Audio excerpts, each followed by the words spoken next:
Joining us now to review some of the headlines of today's newspapers from around the world is Arise News analyst Emmanuel Efeni.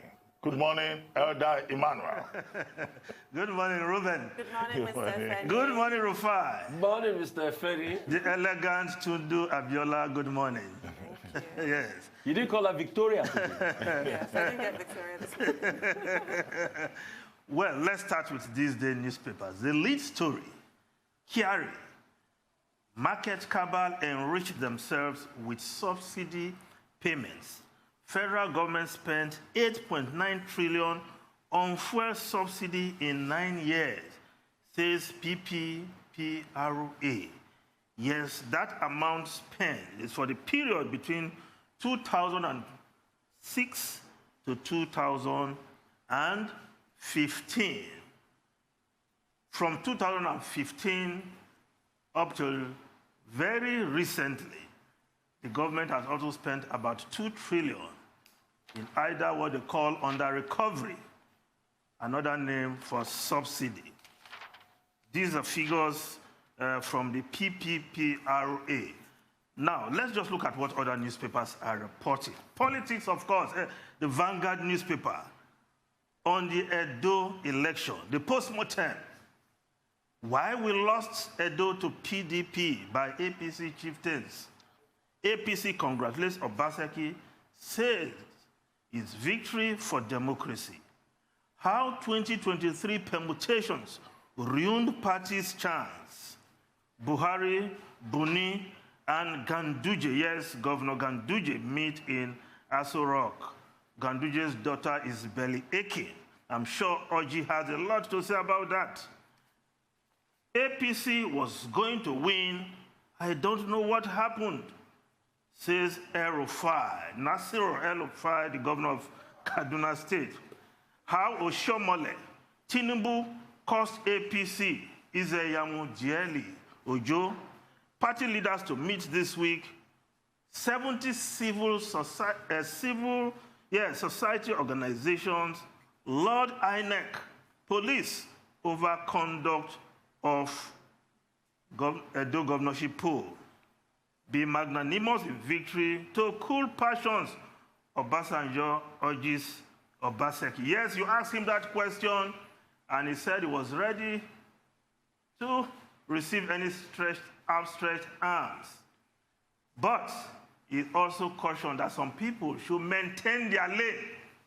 If you are from Delta and Edo, when you are asked to maintain your lane, it's some serious talk. Well, other newspapers, the Nigerian Tribune, similar story. APC congratulates Obaseki, asks Izeyamu, others to follow suit. It was nice to see that the national chairman, the acting national chairman of the APC, authored that congratulatory message, congratulating Godwin Obaseki on his victory at the polls on Saturday. Good spirit, and is urging the Edo chapter, which includes their candidate, Izeyamu, and of course, Oshomole, to congratulate the winner, and for him, it is a victory for democracy, which means at the national level, the APC is accepting that, look, this was a free, fair election, won fair and square.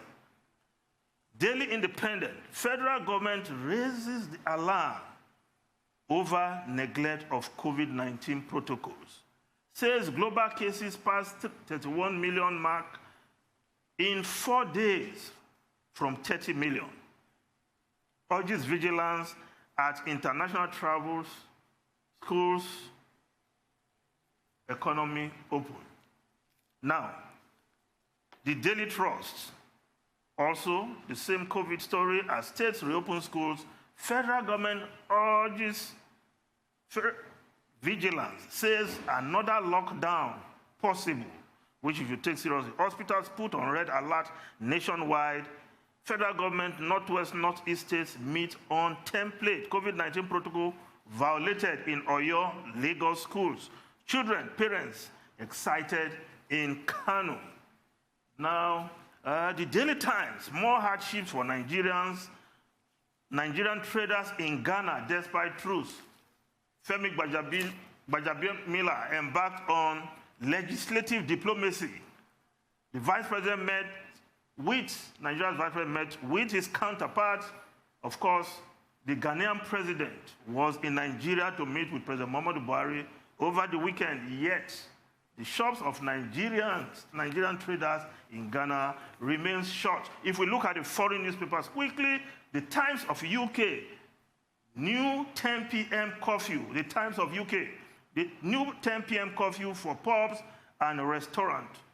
Boris Johnson will unveil the COVID curbs on socializing today, because only yesterday, the COVID alert system was raised to the second most severe level in the UK. So, other restrictions will come into play. There will be a review of this meeting of not more than 6. And of course, weddings. 30 people initially were to attend weddings. Now it's likely to be downscaled to 15 persons in the UK because the COVID-19 is not abating in the UK. Ruben, Rufai, and the lovely Tunde. Well, where do you want us to start? Yes, from? let's start from Nigeria. Yes, you just had a conversation with Obaseki. Well, okay, yes. Yes. We discussed with Governor Obaseki. We congratulated him on behalf of everybody. It is interesting that the APC at the national level has chosen to congratulate him. We were told that yesterday, Governor Ganduje and Governor Buni, they met with the president to brief him about the situation, the outcome of the election in Edo State. And I guess it was as a follow-up to that meeting that the APC at the national level issued a statement congratulating Governor Obaseki. So now we have congratulatory message from the president. We also have from the party at the national level. It's only at the local level that you have objections to the outcome of the result. And also from the Imo State governor, who was also in Edo State during that election. He says that they will go to court and that they are very sure that they would win in court. Well, I think that one point we've made with regard to Edo is that all these busybodies, from outside Edo State, they should also moderate their intervention in the politics of Edo State. But of course, the governor of Imo State, you can understand where he's coming from. Why? He's a lover of the courts. He's the man they refer to as the Supreme Court governor. He became governor through very strange, dubious, very controversial arithmetic. Despite coming forth. That their lordships engage in. And I was arguing elsewhere that even the judex from the tribunal level to the Supreme Court should realize that the international community is paying very special attention to Nigeria. And even the judex, they are not immune from international sanctions, whatever special privileges that they may enjoy in Nigeria. But that does not amount to isolating the judiciary from doing its job. But, that job must be done with all, standards, professional standards in place. Nobody has the right to say, oh, when we go to the Supreme Court, we will get judgment. I think that's presumptuous. And it's also contemptuous away from the face of the court. It certainly is. Well, thank you so much, Mr. Fani.